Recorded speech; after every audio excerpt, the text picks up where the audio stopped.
raise the bar and expand our reach. Through Afromedia radio and social media channels. The viewpoint here transcends the narrow constraints of traditional media. In the human story, we take sides. Leading personalities are interviewed. We conduct professional reviews and reports. The original content we produce is created and presented by international journalists. You can only watch Canadian Afromedia channels. It was and still is a very enriching experience to interact with you. All opinions are welcome, but they are not our views, and we assume no responsibility. In the coming show, we will have a guest from South Africa who is both an author and a speaker. The CEO of the African Portal Radio TV International based in South Africa. Further, he is also an author, motivational speaker, model, and businessman. He also studied journalism at the University of Pennsylvania. He is the founder of and member of several organizations advocating for the African state and African development. In the coming show, we will have a guest from... Thank you very much, everyone joining us. I welcome every one of you, no matter where you are, no matter the country you reside. I welcome you to this beautiful time on Afromedia Canada in connection with the African Portal Radio TV International. It's going to be a beautiful conversation on this broadcast this hour, as we have a lot of people that will be connecting with this broadcast, both home and abroad, especially in the diaspora. And I also have the guests with me in the studio that we're going to be having the conversation together. I have one of our very own Honorable Adetunji Omotola. He's joining us from Johannesburg, and it's going to be a great conversation. And also, I'll be joining. Thank you very much. Also, we're joining from Lagos, one of our very own Honorable Debo Adeshina. He's the founder of the Nigerian Life Matter. He's joining us as well. And also, we are waiting to join one of our leaders, one of the great African leaders and one of the politicians, that is Honorable Ramon Owokoniro. He's going to join us very soon. But with that, let me allow the guest that is already in the studio to introduce themselves. Honorable Adetunji Omotola, kindly introduce yourself. Thank you very much, Dare, for having me on African Portal. I'm very delighted to be here on this day, 6 days to the presidential elections in Nigeria. I'm Adetunji Omotola. I am a global African thought leader.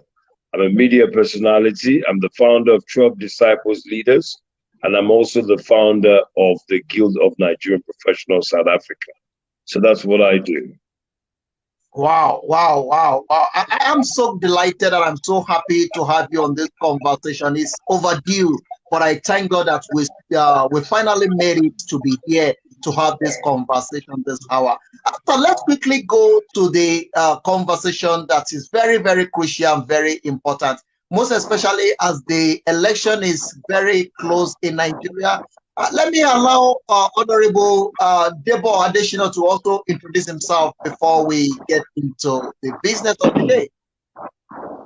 Oh, thank you, my host, Oludare Oluson. Thank you for having me here. Actually, you've done the introduction. My name is Debo Adeshina, the founder of Nigerian Life Matter and a security expert, the owner of LLM Security Services based in Johannesburg, South Africa, but currently in Lagos, Bagada area, Koshofe local government. Thank you. Wow, thank you very much, sir. I really appreciate it, and I really thank you for that. I think Honorable Owokoniro also will be joining us on this conversation as well, that we're going to be doing some justice to some of the questions that we already have for him and for the other guests in the program. All right, if you are there, I see Tolu Lokbe. Can you please kindly open your camera and the video so that we can be able to know who is at the back of the camera? In the absence of that, let's put Honorable Adetunji Omotola into the spotlight. Honorable Adetunji Omotola, I'm hearing some background noise from your side. I'm not sure if it's possible for you to, if you have any other devices on, you can just lower that voice, or you can just switch off the other devices. Honorable Debo Adeshina, Thank you very much for being here, and I really appreciate it. I'm going to be having the conversation with you, and I want to make sure that we attend to all the questions. Please, we have a very short time. We have to finish in an hour's time. So I want us to make sure that we're very short with our response and we go straight to the point so that we not waste most of our time. All right, let's quickly look at the current situation now, because the topic of this conversation is the state of the nation. You're on ground and you see, you are the door that see in and out. What is the situation right now in Nigeria where you are? Well, I'll be very honest with you. It's a very sad situation currently in Nigeria. We are having issues around, let me say, the dissemination of Naira in terms of the notes. We have the problem of the electricity, which is constant, is normal in Nigeria. And we have the problem of the poor situation. And we're having an election in the next few days. The tension is high. People are still debating. Some people are here to know who to cast their vote on. And we have some people that they've already, having their own candidate that they are going to vote for in terms of the presidential election that is going to take place on February 25th, which is on Saturday. So the tension is high. There's still campaigns going on door to door. And actually, we are going to have the campaign to be stopped 24 hours before the election. So, but the tempo is very high, though there's problems of distribution of Naira. We're talking about the denomination 1,500, but currently the whole 200 Naira notes is being, let me say, allowed, while others are illegal, not legal tender. All right. Honorable Debo Additional, I really appreciate that information that you put on the spotlight. But let's quickly look at the election coming in 6 days. You are a politician and you are also one of the people coming out to be, to be one of the candidates for one of the local governments in your area. Let's look at the election in 6 days. Do you see this election coming up? Well, with the look of things, the prayers for Nigerians currently is to see this election to come and go. You see, to make it well corrected as per my own level, I came out for the House of Assembly, which was done in the month of March last year. But there were a lot of discrepancies that which we later buried aside, being a party person. So trying to warm up for the local government election that will take place next year. So I'm fully in full gear to the part of the, because I have my party, I have my candidates, which I have to give full support. So to me, it's very interesting. We have been people that they flew down to Nigeria to come and cast their votes. We have people from different parties. We have we used to have two major parties, the PDP and the APC, but now we have the third force, which is Labour. In fact, they have a special tag. They call themselves the Obedient. You see, and we have the party that is articulate. We have the party that is BATS. So we have three major candidates. We have the one of the Igbo attraction, we have the Yoruba, and we have the one from the Hausa Fulani, that's the northern region.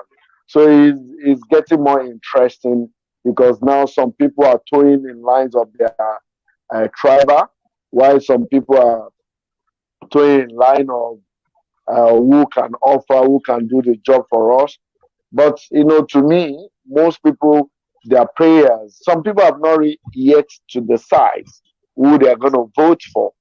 So people are still looking into the eyes of God, say, oh Lord, my God, please choose the right person for us in Nigeria. But to me, I know where my vote is going to go for, who is going to be the prayer point, who I want to see In fact, winning the presidential election, like the way we're going to have for the House of Representatives, the senatorial, and others.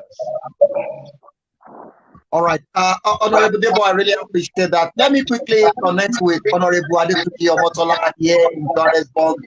Honorable Omotola, I really appreciate you being here. And I know that you are a professional, a media scholar, somebody that is very, very conversant with what is going on in Africa, in Nigeria, and the rest part of the world. Let's quickly look at your visit to Nigeria a few weeks back before you flew back to South Africa. What is experience like? Okay, look, I'll be very honest with you. My visit to Nigeria that commenced on the 1st of February and finished off on the 12th of February, the Sunday, was nothing short of a painful experience. Firstly, I arrived in the country to go and get my permanent voter's card.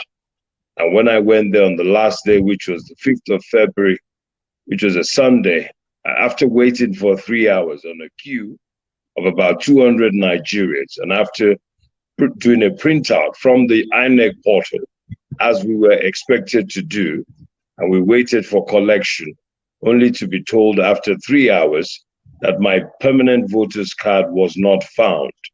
I was very irritated and angry, having flown about 6,000 miles to Lagos from Johannesburg, only to be told on the last day that my permanent voter's card was not found. And what even made it worse was that they then said to us that even though the exercise had ended on the 5th of February, that they will be sending us an SMS.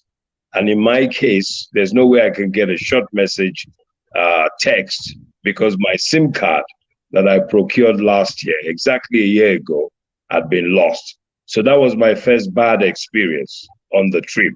And the second bad experience was this no cash Naira redesign, no more money, no old notes, no new notes, no money coming out from the ATM, banks being attacked, staff jumping over the fence in fear of their lives, irate customers waiting, queuing at ATMs, looking like refugees in their own country. It was a total disaster. And the policy has all it's done is to destroy the economy, particularly for small businesses who rely on cash. It's the most stupid government policy that I've ever seen or heard of on this earth. It's such a painful experience and policy, and it's only a few days from the election. And what worries me is that there's been so many riots. People have died. 2 people have died in Delta State. People have destroyed property worth almost 5 billion naira. And the president comes and overrules the central bank. And the central bank had said, look, we're no longer taking new notes after June 10. The president comes and speaks to us a few days ago and says, oh, release 200 naira back, in flagrant violation or disregard of the Supreme Court, the highest court in the land. So it's been a nightmare 2 weeks of February, a nightmare. Only in Nigeria is this possible. Very painful. Honorable Adetuki, I really appreciate this, but talking about it, I mean, let's put that aside. You get into your own area where you grew up. Do you, by any chance, see any progress? I mean, you've been in South Africa, living in South Africa for many, many years, but visiting back home, do you see any progress in your own area? Because it starts with that. Yes, look, I must talk about the area where I did the balance of my teenage years. I think in 1984, we moved to a place called Isolo, Aswani area of Isolo. And that's where my family home is. In fact, the street is named after my late father. And as I approach to go and visit my 82-year-old mother, she turns 82 tomorrow on the 20th of February. And yes, my mother turns 82 tomorrow. So as I went to visit her, I saw the road called Aswani Road, where you have the textile companies, Emzor Pharmaceuticals, and all of that. That takes you to the market. The road was a terrible nightmare to navigate. It was broken in all parts. There was water. and people were trying to climb it as if it was a rock, delicately moving from left to right.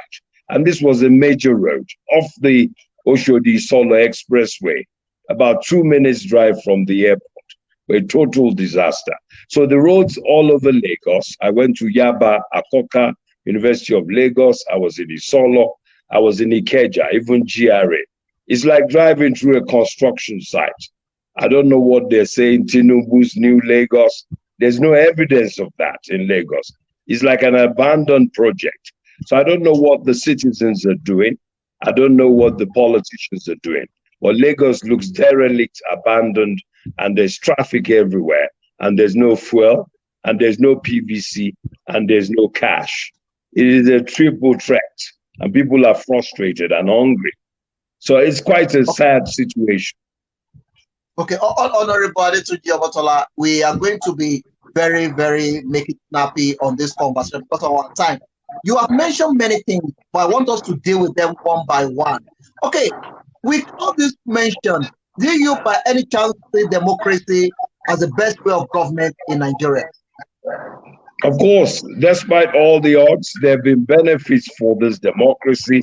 The new Electoral Act, which the president signed into law, that has changed the face. I mean, you recall that last year during the primary, many ministers resigned from office. I mean, Amechi, a lot of these ministers who contested, Pablo, who contested for the presidential primaries. So the new law popped them up. They couldn't be a minister and still be running for office. And there are many good things that democracy has brought about. There's more free speech. People are able to speak. They're able to criticize the president, the ruling party. We have not become a country like Zimbabwe, where if you were to criticize your leaders, you might disappear or die in an accident, a car accident. So I think Nigeria, democracy is helping. We're moving along quite nicely. Voices are being heard. A lot more people are speaking. People have confidence in the election because of the the electronic system that they're going to use to capture the biometrics of every voter. So those are things that build confidence in the democratic experiment.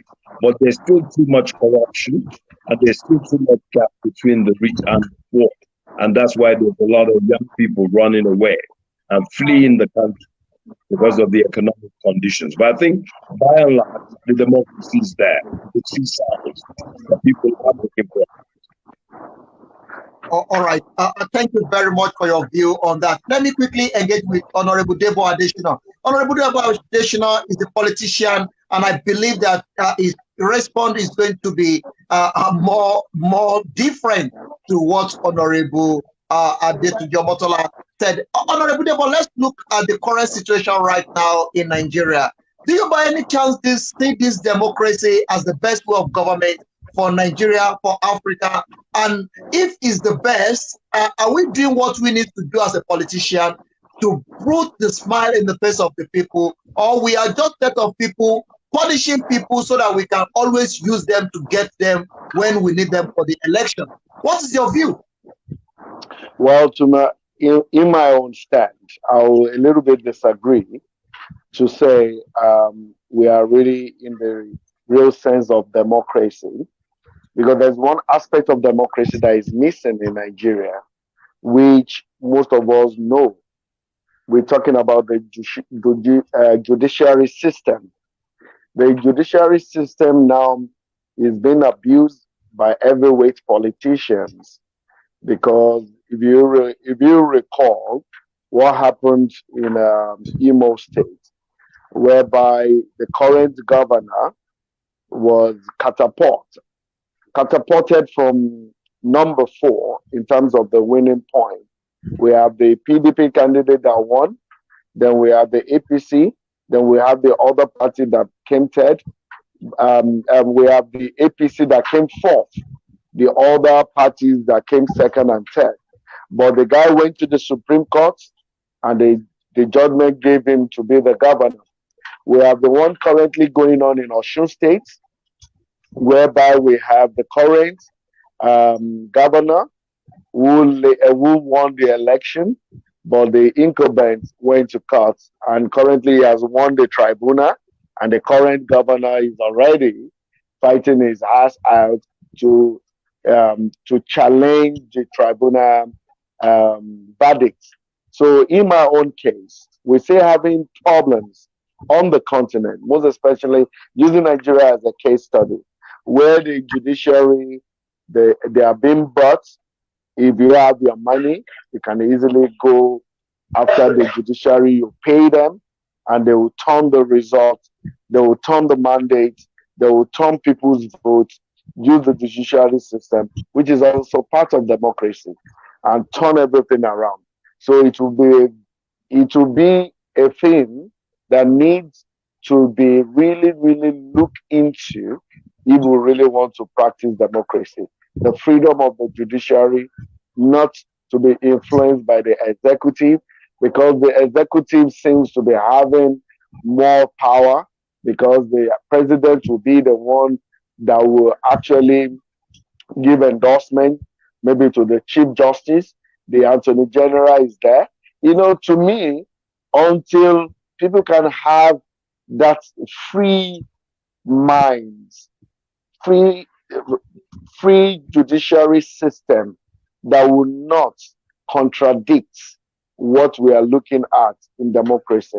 For Africa, let me say in Africa, for democracy to really work, I think the executive need to really hands off our real democracy.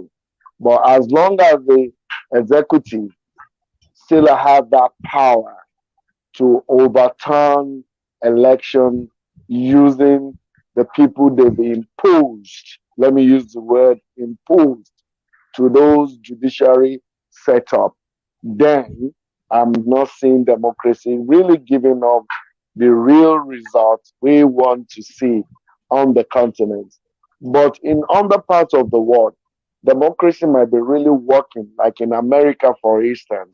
We see that democracy is really at work. So to me, I think we should see how we're going to have democracy really, really designed for the Africans, the continent type of democracy. Because I'll give you an example. In Rwanda, the president of Rwanda is doing very well, though he's fortunate to have the power to get re-elected.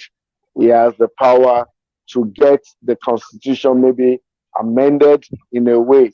But the thing is, because he's doing fantastically well, people are not really complaining, turning a country that was known to be a genocide center on the continent and now a little London. In fact, Rwanda, which I visit often, is really more like, I will not call it little London, more of London on the continent. So democracy to me needs a proper polishing whereby we'll be able to know that we are really doing democracy.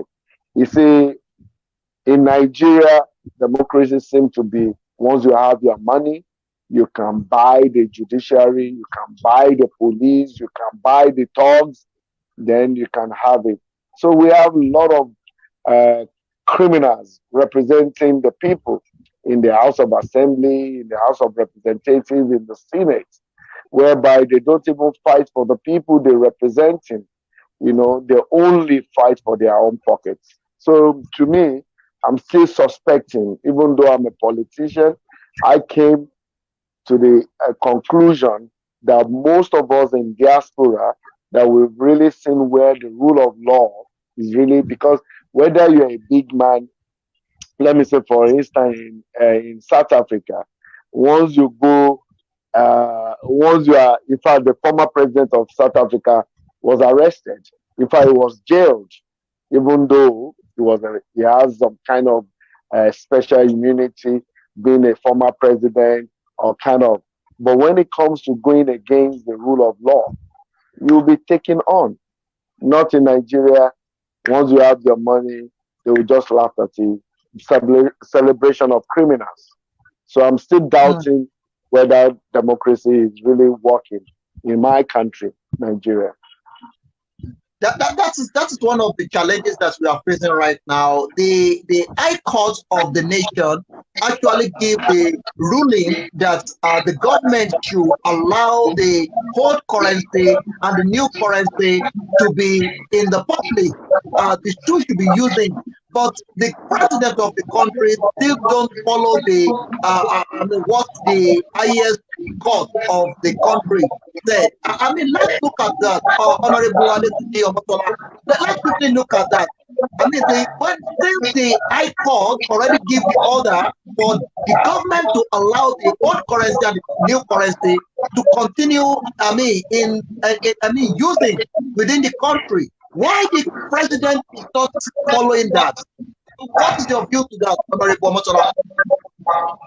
Well, there's a precedent to the president not following the advice or decree or rules of court. In many instances, the courts have asked, even in the case of Nnamdi Kanu, who the courts have said, please release this man, do release him, and they're still keeping him. There are many instances, even judges' houses have been raided by the Department of Security Services on the advice of the instructions of the executive. We've even had the National Assembly, violated by the DSS, the Department of State Security in the past, and that led to the sacking of the former DSS, Mamandara. So this government, for the last 8 years, they've had a lot of executive abuse of power. So the president changing things and announcing at 7 in the morning that 200 naira will be released. Even that 200 naira has not been released to the citizenry. So there's a lot of incompetence, there's a lot of flip-flops, policies that are not thought through, the hardship that the population goes through. The president says he's sensitive to that, and that's why he has decided to ask that they release the 200 naira, but even that doesn't come forward. So this president is quite comfortable not listening to the courts. But then it's up to the courts to also ensure that its decisions are enforced. So I don't see the Chief Justice having made any statement yet, or any justice of the Supreme Court to counter what the president has said. But we have seen governors who have come out to defy the president in full scale, like the governor of Katsina and also the governor of Kano State. And these are governors who belong to the same party as the president. So there's a lot of confusion, and there's a lot of suffering, and there's a lot of mystery in the country. Honorable Omotola, you are one of the people that I believe that you understand the judiciary very, very well, because you are a law student and also you are a graduate and you have what it takes. In a situation like this, that the country, the first man of the country is not following what the High Court of the land said. What should the masses do in this situation? The masses don't have much recourse but to protest. But even those protests, we've seen the army has been called in, particularly in Lagos, because obviously the government will not want a breakdown of law and order and anarchy. But I think the courts, when there's a challenge like this, I think there should be people of influence in the country have to weigh on the president, traditional rulers, eminent Nigerians, the international community, Nigerians in diaspora. This is a time for everybody to find their voice. There are petitions that can be done. The petition is.org. You can do a lot of civil activities. People can speak out, because the tendency is that when there's tyranny, where tyranny only exists when people say nothing and do nothing. This is economic tyranny. I'm told that the reason why there's this cash squeeze is to stop vote buying by some politicians who have stashed away lots of billions of naira. There's allegations that the Northwest governor has 22 billion naira in his bedroom, and that the DSS is aware of it. So even if that's the plan, stop politicians from vote buying, well, it's producing some very disastrous consequences. So there needs to be an urgent review, and that is where I'll leave it. All right, Honorable Motola, let's quickly do this because it's very important that we please bring Honorable Motola back, because it's very important that we deal with this issue right here, right now. A few weeks ago, you have an interview in Lagos talking about the issue of PVC, talking about the what you go through, and you already mentioned it here as well. Few days after, there is a crackdown by the police, and the arrest was made about almost, I don't want to disclose this figure, but a lot of people was arrested having Nigeria PVC, NIN Nigeria, but they are not Nigerian citizens. They are from other countries, neighboring countries to Nigeria. Have you seen this kind of thing happening before? Before you mentioned that you are going to take it up with INEC, do you? I mean, have you seen this kind of thing happening? Because you are so accurate when you mentioned in that interview that you are going to take the INEC up for not being able to provide your voter card. What is this that actually happened? What do you say before that? Well, look, I think that INEC is, well, in my view, through the offices of INEC in Oshodi, Solo, that was where I was meant to pick up my permanent voter's card. And I complied with the procedure. I went and printed out the printout from their portal, which they asked us, they put us in groups or in batches, Isolo, Okota, Ejigbo, and so on. So I complied, and we sat there. We had to rent, a chair. In fact, Honorable Adeshino was also there with me. So he's a living witness, and he's on this show as well, so he can corroborate what I'm saying. In fact, he had a bad foot, and he had to sit down. I was standing up like a soldier. I was determined to get my PVC at all costs, even if I had to wait there all day long. But lo and behold, they came. They created 2 queues automatically, Nigerian factor, one for collection, one for not found. Once I saw the second queue of not found, I knew there's already a Nigerian factor. I smelled a rat. I knew these people are up to no good, but I ignored them. I thought it wouldn't apply to me. Once we found ourselves inside the offices, but not inside their physical office, but outside, we then waited again, secondary waiting. And finally, they came out on a piece of paper and told me that, and another person that was with us, that our entire cohort of 3, our PVCs were not found. Of course, I'm disappointed and angry and frustrated with INEC, because they didn't push the collection date to close to the election.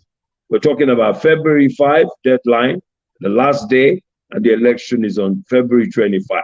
So 20 days before the election, here I am, and I can't get my PVC. So of course I have to take them to court. I'm a lawyer. I know my fundamental human rights to vote and be voted for. And INEC has failed to allow me to vote. And that's gross incompetence on their part. So that is why I'm taking them to court. And I'm not the only one who ended up in the not found category. On that day, we were probably up to 100 people. So it's a total embarrassment and a serious expense on my part that I can't vote. And I'm the one telling people about the Nigerian election on many platforms. It is an embarrassment for me. All right, Honorable Adetike, let's look at this now. Let's look at it. But now the arrested was made, and over thousands of people was arrested, having Nigerian PVC, having Nigeria NIN, but they are not citizens of Nigeria. How possible is that?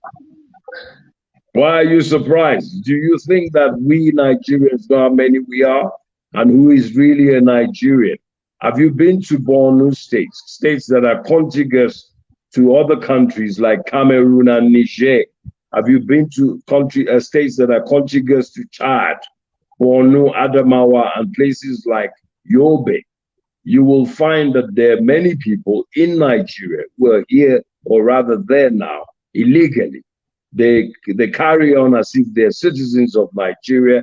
We can't take stock of who we are.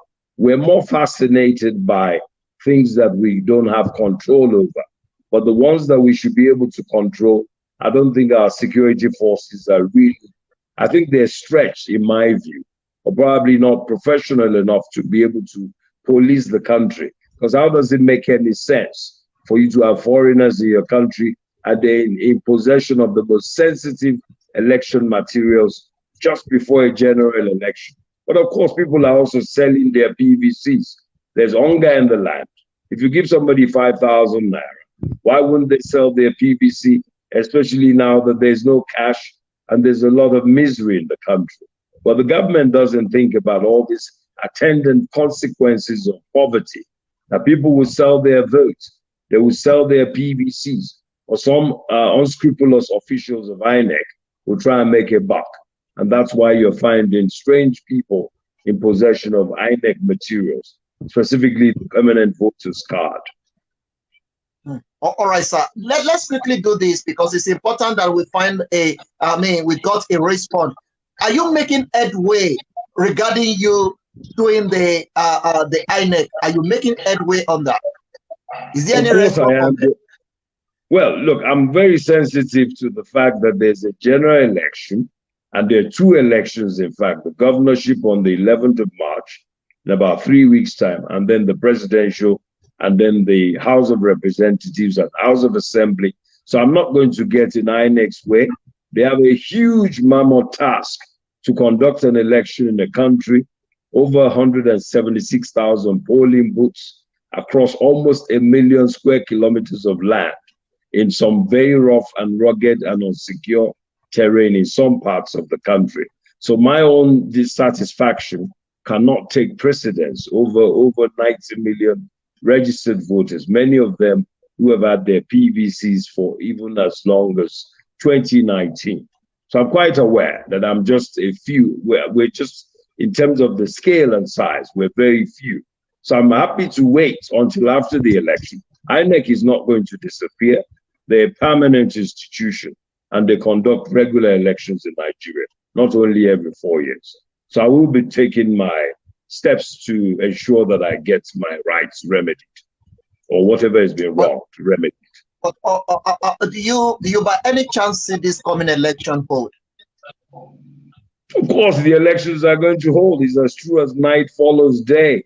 There's so much money that has been spent on the preparation, the election observers from the EU, from the AU, from the American Republican Institute, the media.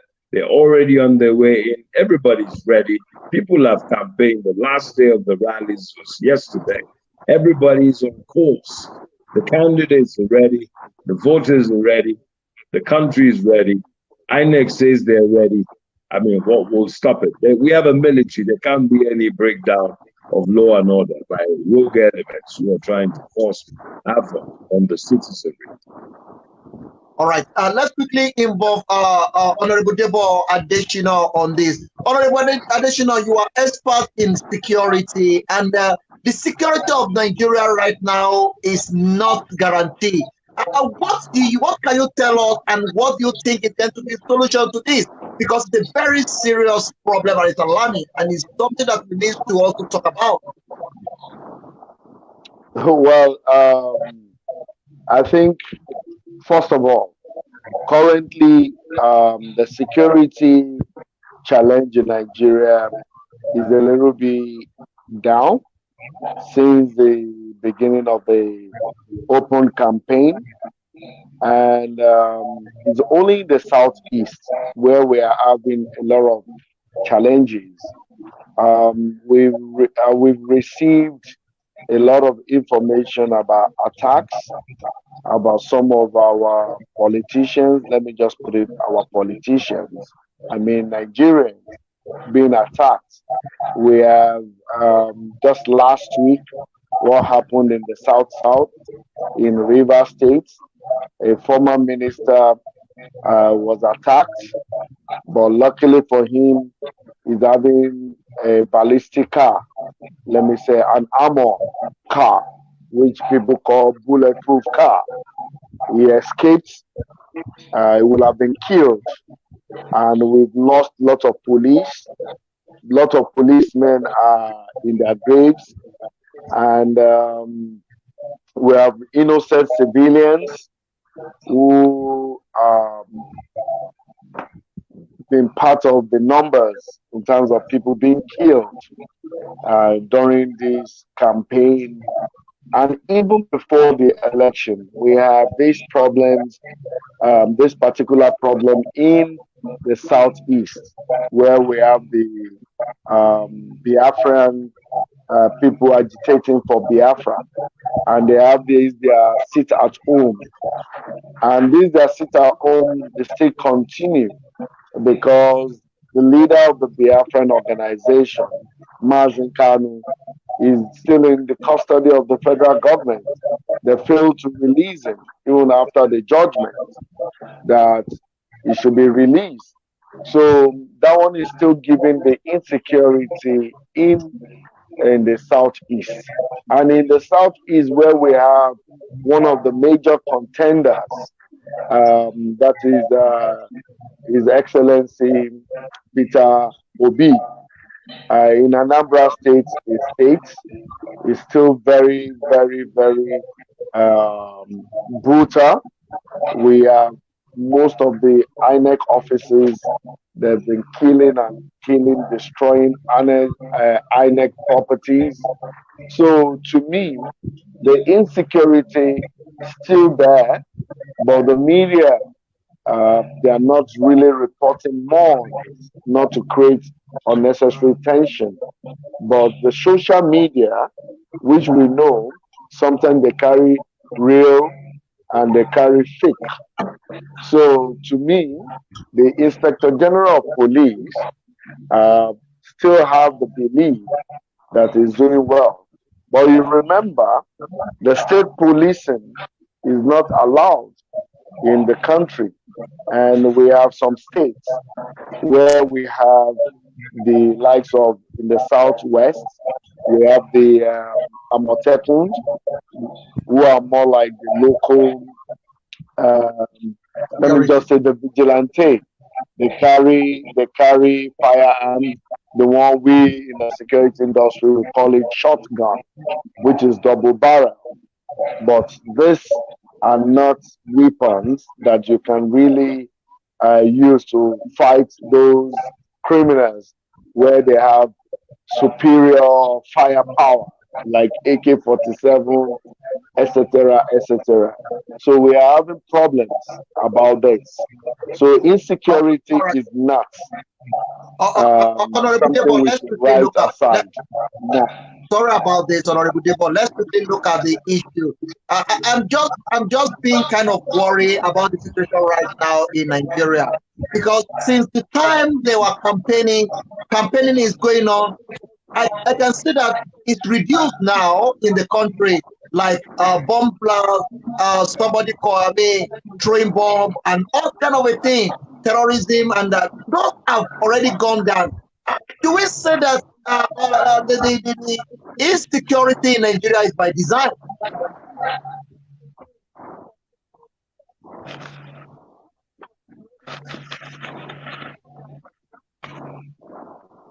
Are you there, sir?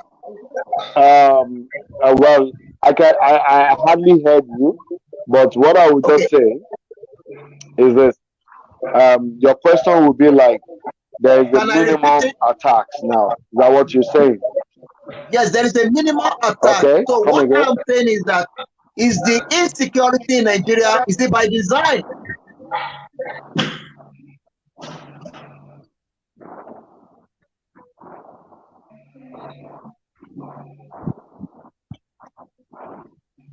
Can you hear me?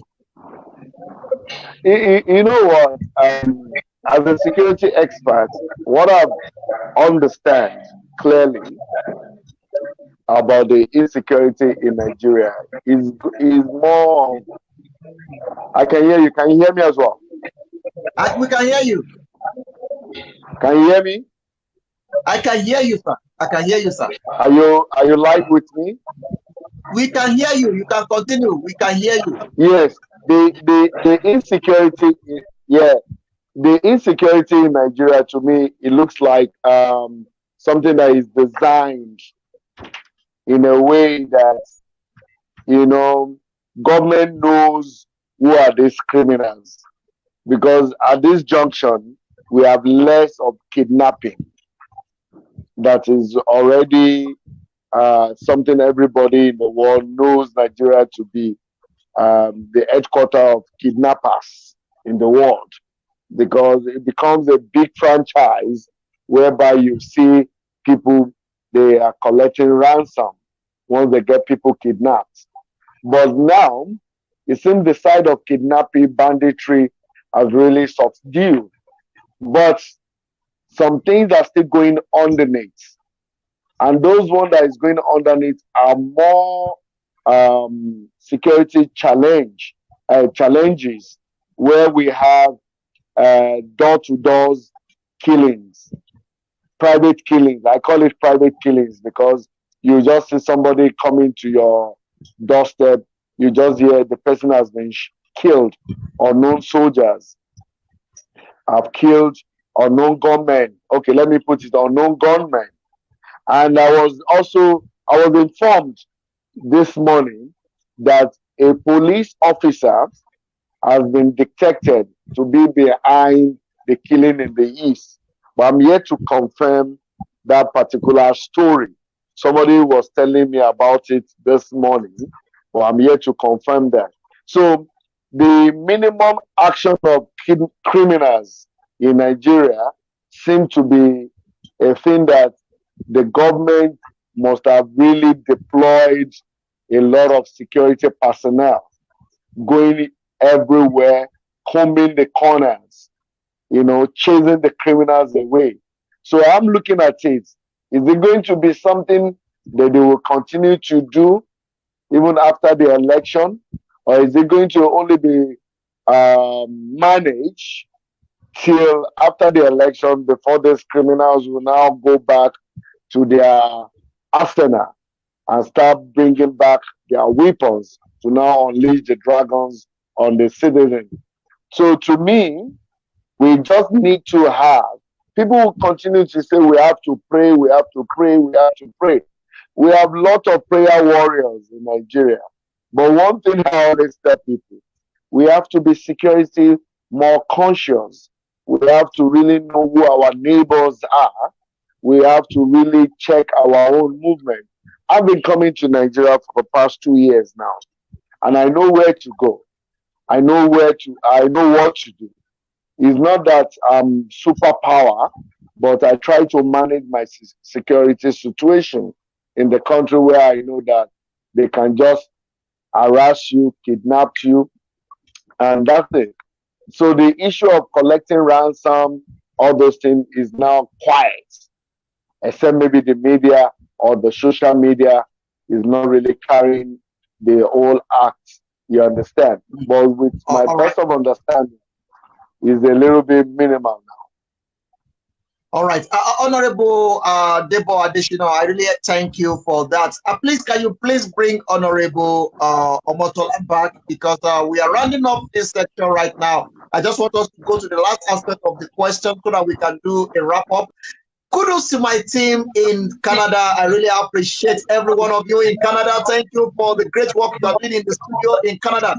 This is coming to you live and direct from Canada, and I really appreciate everyone joining us in connection with the African Portal Radio here in Pretoria, South Africa. Kudos to the team in Canada. Honorable Matoma, please, let's quickly talk about the last aspect of this conversation. What is the future hold for Nigeria? Look, I think that there's a need for Nigerians globally, firstly, to appreciate the historical context of Nigeria, particularly the population of Nigeria. And I start from diaspora first, because I'm in diaspora. I mean, so Nigeria is such a big country, very complex, religious, multi-religious, multi-ethnic. But the challenge for Nigeria since 1960 has been leadership. And even up until now, we see how unsmooth President Buhari's succession plan looks like.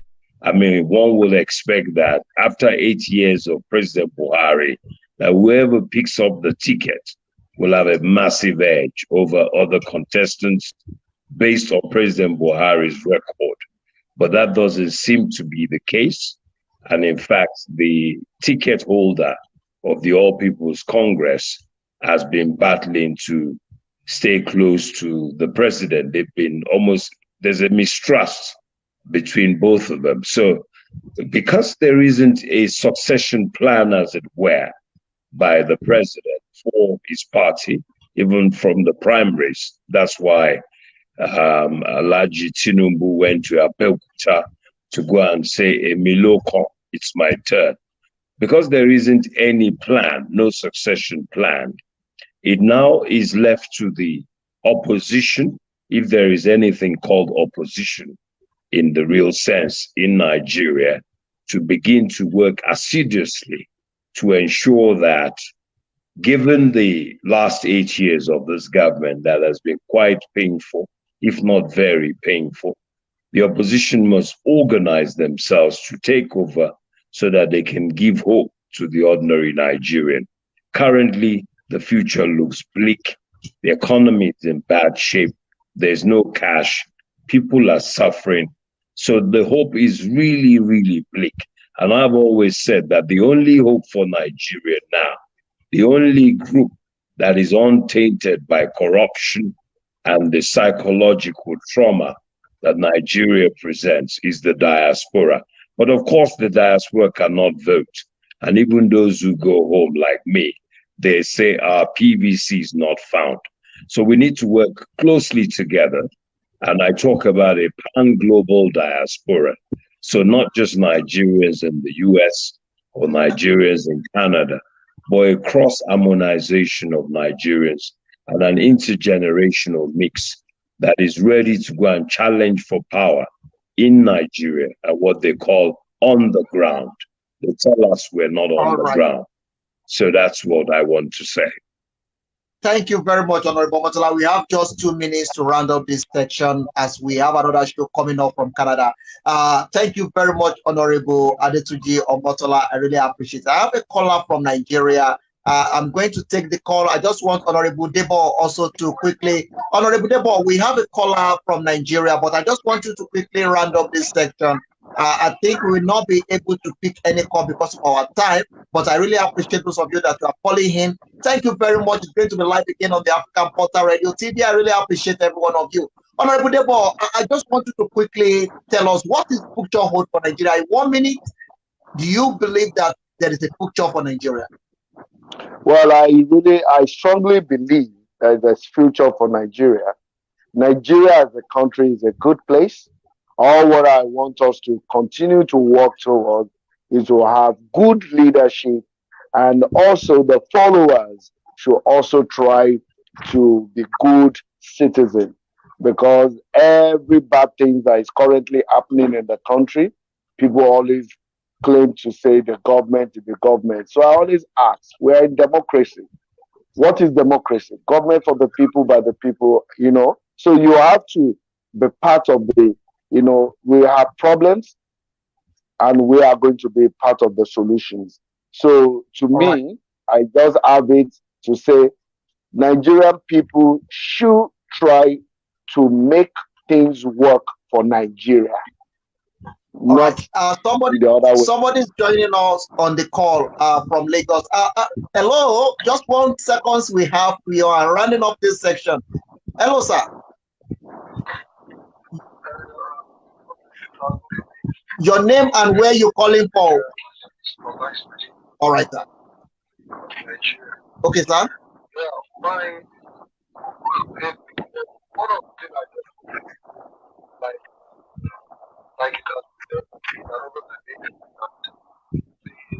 Leaders is actually a nation of our decayed society. After that, every leader that has emerged in Nigeria, or every president that emerged as the president of Nigeria is a function of our society and a very current society. And this current president is very authentic. Okay.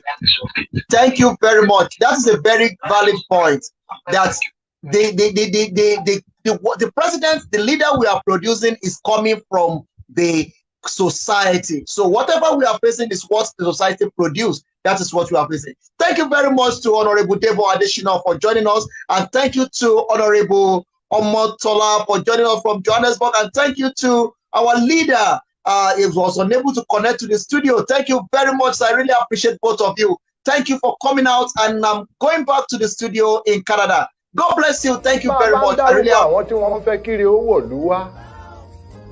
ṣé wọ́n lè dárúkọ orú rẹ mọ́rú wọn bàbá ń pe bàbá wa Ọbáfẹ́mi Awólọ́wọ̀ bàbá rántí Gani Fáwẹ̀hìnmí wọ́n máa ń dárúkọ Adékúnlé Ajáṣin bàbá wa Ibrahim Adésànyà ńkọ́ àwọn dókítà Túnjí Ọ̀tẹ́gbẹ̀yẹ Bọ́lá Ìgè Wọlé Ṣóyínká bẹ́ẹ̀ kọ́ Ransom Kuti bàbá ń dárúkọ àwọn ẹni ńláńlá ṣé wọ́n lè karú rẹ mọ́ wọn àìmọye irú yín tẹ̀ ń bá Awólọ́wọ̀ jórúkọ ọmọ Awólọ́wọ̀ níwá ọ̀gbọ́n gbogbo iṣẹ́ táwólọ́wọ̀ ṣe kalẹ̀ lè ń bàjẹ́ dànù ó ṣe ọ̀run ń wò wá